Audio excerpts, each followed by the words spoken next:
Oh yes, it's Nick Shell again. Now, the reason you're watching this video is because you're a YouTuber and you have less subscribers than I do. You have less than 1,000 and you want to work your way up to where I am. And I want to help you. So this is, by the way, this is a follow-up. This is a spin-off of the other video that you need to watch if you haven't already. I talk about the 5 sneaky steps to grow your audience. That's a foundation. You need to start there. This is more of a supplement that I wanted to add to it that I was thinking about.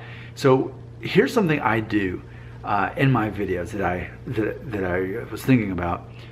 I don't claim to be an expert on anything. And I talk in my first video how you have to discover by default what your shtick is. You got to make a bunch of videos, 3 videos a day for a month. Find out which of those rises to the top. What are people searching you for? And then you sort of become a host on that subject. You don't necessarily become an expert, but you become a host. You are narrating the conversations, you're framing those conversations, you're building conversations around comments that people leave about those topics. So for me, mine's hair loss. And I know you're probably looking at me like, really? Who elected you? The audience did. People watching the videos did. So I went with it. But what's interesting is I am not an expert. You know, people who want to watch expert videos on hair loss, they can go to other people and learn whatever they need to learn. For me, I'm just a host. I just narrate. I just talk about theories. I talk about theories. That's what I do. And what's interesting about that is I'm allowing myself to be wrong. One of the theories I've presented in my YouTube channel about hair loss, here on this channel, Nick Shell, is I promote this theory that if you look at your picture from when you were 1 year old, you take a look at your hair then, and there's a good chance that's how much hair you'll have at age 35, because I'm 35 and my 1-year-old photo matches up to that. Well, here's the thing.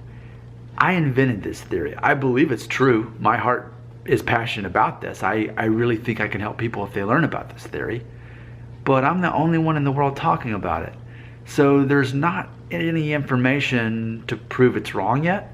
So just by throwing that out there for people to learn about, it gives them an opportunity to prove me wrong, which therefore helps me validate my theory. And that's the whole point. It's a collaboration. I'm creating this collaboration. And if they prove me wrong, that's fine, because I go into this knowing I'm gonna be wrong. These are theories. I'm not talking about facts. I'm talking about theories. So some people may agree with me anyway, and even people may prove my theory wrong. I still may lean toward it. It's just a theory, just like another theory I've talked about. If you want to know how tall your child will be when they're an adult, you double their height when they're 2 years old. You double the number of inches. My mom did it. It worked for me. It worked for my sister. And based on my son's proportions, it looks like it'll make sense for him as well. Those are theories that can be proved wrong, but then there's also personal evidence to prove them right. Just like another theory I've talked about, I call myself the manly vegan, and I used to have pet allergies. I used to have constant sinusitis and sinus pressure and eczema on my hands, and it all went away when I became a vegan. Now, is that to say that everyone can be cured of veganism, or be cured of those things by becoming a vegan? Maybe, but how many people have tried? I'm the guy talking about it. I'm presenting a theory. So people are searching, they're finding my theories interesting, and who's gonna prove them wrong? Let's find out. But in that attempt to prove me wrong or right, they're investing their time in proving me right or wrong. So that is something that I like to specialize in. I like to create theories and mini theories based on whatever my shtick is, whatever things I talk about. Like, for example, I created a mini theory today. I talked about the concept that men who lose their hair are affected more internally in their mind than they are on the outside, that they're affected more on the inside than they are the outside.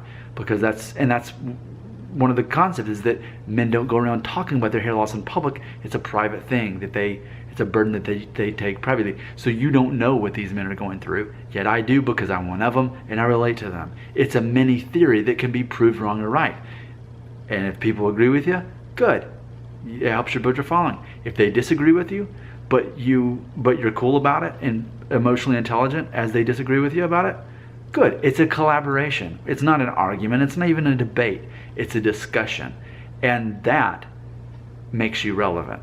To create theories, you don't have to be an expert, just be a host that finds theories that you come up with as you find whatever your shtick is. I'm Nick Shell. I'm here to help you get to where I am and get at least 1,000 subscribers. Thanks for watching my video. I'll make more like this if you help make them popular by making them relevant by watching them. And if you don't, I'll stop making these and just talk about hair loss.